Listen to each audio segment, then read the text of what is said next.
ভাই একদিন পোস্ট করলে ফ্রেন্ডরা দেখে বলে পরে পরে ফাটাই ফেলতেছে, এরা বলে ঠিক আছে, বাট ফ্রেন্ডরা এটা বলার সঙ্গে তোমার আসলে পোস্ট করার কোনো সম্পর্ক নাই। ফ্রেন্ড সবসময় বলবে ভাই, ওই যে একটা গল্প আছে না, তোমাদেরকে এই গল্পটা তোমরা শুনছো, গল্প না এরকম যে একজন হাজব্যান্ড এন্ড ওয়াইফ, আর তাদের একটা উট আছে, উট নিয়ে রাস্তা দিয়ে যাচ্ছে।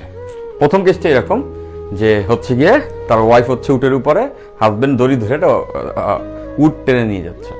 তো এটা দেখে লোকজনের কমেন্ট হচ্ছে এরকম যে কিরকম হচ্ছে বদ তার ওয়াইফ, যে হচ্ছে লোকটা দিয়ে উট টানাইতেছে, নিজে উটের উপরে বসে আছে।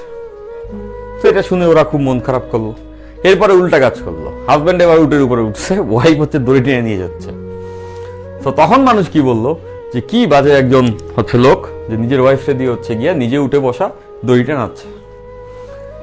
সেটা শুনে তারা যেটা করলো সেটা হচ্ছে দুজনই নেমে উটটারে টানা নিয়ে যাচ্ছে। তখন আসলে লোকজন যেটা বললো সেটা হচ্ছে কত বড় বলদ, উট থাকতে নিজেরা উট টেনে নিয়ে যাচ্ছে। তো এরপরে তারা যেটা করলো, দুজনই উটের উপরে উঠলো, তারপরে উট চালানো শুরু করলো। এবং এবার লোকজন যেটা বলতেছে কত খারাপ মানুষ, একটা উটকে কত কষ্ট দিচ্ছে।